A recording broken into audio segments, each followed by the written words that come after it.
How to make videos on Locket. Hello everyone, my name is Smile, and in this video I'm going to show you how you can make the videos in Locket application.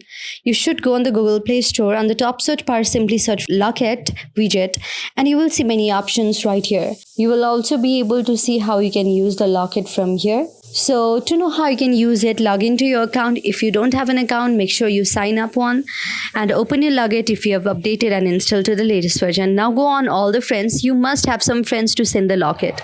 After that, you can just go on all the friends to send Locket. Now you can simply make any Locket by just tapping on the photo.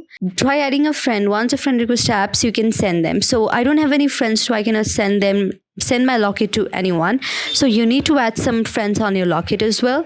So by tapping on this, you can simply create any kind of videos or photos and send it to your people on Locket as well. You can also share it on the TikTok, Facebook, Instagram, Snapchat and many other platforms as well. So this is how Locket works, and you can simply make videos on Locket as well. I hope this video helped you. If you like the video, then please do hit the thumbs up and subscribe button, and also comment on the comment section below. Thank you for watching.